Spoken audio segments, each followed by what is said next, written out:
Anda masih di Sapa Indonesia Pagi pada segmen Kompas Bisnis kali ini bersama saya Asri Gunawan. Saudara, bersiaplah lulus dengan utang, bukan lulus cuma mikir cari kerjaan.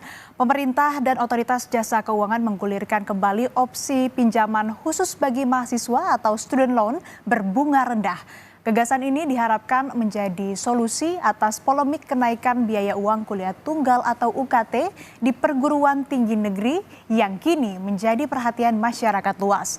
Jika student loan menjadi opsi, Amerika Serikat adalah negara yang sudah dan masih menjalankan skema biaya pendidikan ini. Memang menjadi solusi mahasiswa lulus universitas, tetapi ternyata ada sisi gelap yang sampai saat ini Presiden Joe Biden pun belum punya solusi. Kita ke wall data berikutnya, saudara. Kami akan bahas UKT terlebih dahulu lewat Permendikbudristek nomor 2 tahun 2024 di pasal 5 ayat 3, saudara. Penetapan UKT dilakukan pemimpin perguruan tinggi negeri untuk setiap program studi atau prodi berdasarkan biaya kuliah tunggal alias BKT, yaitu biaya operasional yang per tahun yang berkaitan langsung dengan proses pembelajaran mahasiswa setiap program studi. Lalu saudara, di pasal berikutnya, pasal 6 ayat 1, 2, 3, dan 4, di mana tarif UKT untuk kelompok 1 diatur Rp500.000, sedangkan kelompok 2 Rp1.000.000. Kelompok tarif UKT lain, saudara, dapat ditetapkan dengan nominal paling tinggi dengan nilai BKT. Lalu kami akan coba ambil contoh tarif UKT di Universitas Indonesia, di mana UKT tahun ini dibandingkan dengan tahun lalu per golongan dan per jenis program studi. Kita lihat contoh di program studi psikologi, saudara, di tahun lalu untuk kelompok 1 sampai dengan 4, UKT-nya ini berkisar mulai dari Rp0 sampai paling tinggi ini Rp4 juta. Kalau dibandingkan dengan tahun ini, di kelompok 1 sampai dengan 4 untuk jurusan psikologi ini berkisar dari Rp500.000 sampai dengan Rp14 juta. Bisa dilihat ini ada perbedaan yang cukup besar begitu antara UKT di tahun lalu dan juga di tahun ini untuk program studi psikologi. Lalu kita lihat juga di program studi lain, saudara, di program studi atau jurusan ilmu politik. Untuk kelompok 1 sampai dengan 4 di tahun lalu, besaran UKT ini mulai dari Rp0 sampai dengan Rp4 juta. Kemudian di tahun ini bisa dilihat di kelompok 1 sampai dengan 3, UKT-nya ini dimulai dari Rp500.000 sampai dengan Rp7.557.000. Di fakultas ataupun juga di jurusan lainnya, saudara, di jurusan akuntansi, di tahun lalu, di mana untuk kelompok 1 sampai 4 uang kuliah tunggalnya ini berkisar dimulai dari Rp0 sampai dengan Rp4 juta.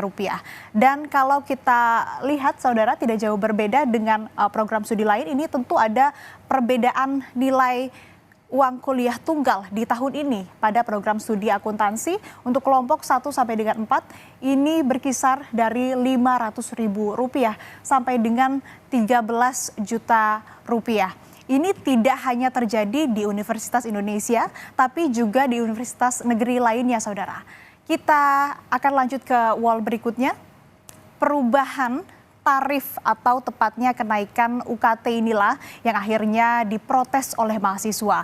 Muncullah ide student loan atau dalam bahasa Indonesianya pinjaman biaya pendidikan. Sederhananya, saudara, utang untuk biaya kuliah. Kami kutip dari Kompas ID yang bersumber dari kajian Semeru. Opsi pertama, pinjaman berbasis mortgage atau kredit jangka panjang dengan hak tanggungan. Skema ini menyerupai student loan di Amerika Serikat dan Kanada. Dalam sistem ini, tenor pembayaran sudah ditetapkan sejak awal dan tipe pinjaman ini biasanya lebih memberatkan dengan potensi gagal bayar yang lebih besar. Lalu kedua, ini opsi kedua, sistem pinjaman berbasis pendapatan atau income contingent loan atau ICL. Dalam skema ini, saudara, pembayaran cicilan disesuaikan dengan level pendapatan mahasiswa setelah lulus.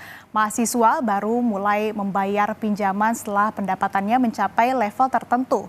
Nah, ini nantinya akan disesuaikan, semakin kecil gajinya maka semakin kecil pula cicilan yang ditanggung. Demikian pula untuk sebaliknya, apabila semakin besar pendapatan mahasiswa tersebut, maka tentu cicilan yang harus ditanggung juga akan semakin besar. Kita kembali lanjutkan ke wall data berikutnya, saudara. Apakah student loan memang solusi tercepat? Kalau mengacu kepada Amerika Serikat, jawabannya adalah iya. Tetapi apakah bijak? Jawabannya tentu tidak. Student loan di Amerika Serikat punya sisi gelap, saudara, yang mana dampaknya ini berdampak domino bagi negara dan juga bagi yang meminjam. Saudara, faktanya ada 70% mahasiswa Amerika Serikat lulus dengan utang pendidikan. Lalu ada 44 juta warga Amerika Serikat yang sekolah di universitas lewat jalur utang. Kemudian total nilai utang adalah 1,4 triliun dolar Amerika Serikat. Dan kalau pakai kurs ini 16.000, nilainya setara dengan 22.000 triliun rupiah. Ini lebih dari PDB Indonesia yang tahun kemarin 20.000 triliunan rupiah. Anda bayangkan, PDB Indonesia kalah besar dibanding utang mahasiswa Amerika Serikat. Bahkan survei Citizens Financial Group bilang bahwa 60% mahasiswa ini melunasi utang biaya sekolah di usia 40 tahunan. Bisa disimpulkan, saudara, sisi gelap student loan adalah mahasiswa lulus disambut cicilan. Marhaban, ya cicilan. Akan menjadi kecelakaan besar jika mereka tak dapat lapangan pekerjaan. Lalu, saudara, ada dua jenis student loan di Amerika Serikat. Yang pertama yaitu federal, lalu yang kedua ini adalah swasta. Pinjaman federal tersedia melalui Departemen Pendidikan. Singkatnya, saudara, sebagian besar pinjaman mahasiswa federal tidak memerlukan pemeriksaan kredit. Suku bunga mereka juga tidak berbasis kredit, tetapi ditetapkan oleh hukum federal dan biasanya lebih rendah dari suku bunga pinjaman swasta. Lalu yang kedua, ini adalah pinjaman swasta yang tersedia melalui bank, serikat kredit, dan pemberi pinjaman online. Pemberi pinjaman biasanya menggunakan standar mereka sendiri untuk menetapkan persyaratan pinjaman. Tahun 2022, Presiden Joe Biden mengusulkan penghapusan utang mahasiswa senilai 400 miliar yang kemudian ditolak oleh Senat.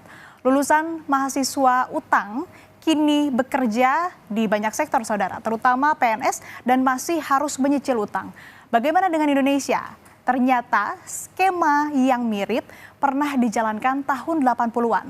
Mengutip laporan khusus oleh Lembaga Penelitian Ekonomi dan Masyarakat Fakultas Ekonomi dan Bisnis Universitas Indonesia pada tahun 1982 di bawah pemerintahan Orde Baru, pinjaman serupa ini pernah berlaku dalam bentuk kredit mahasiswa Indonesia.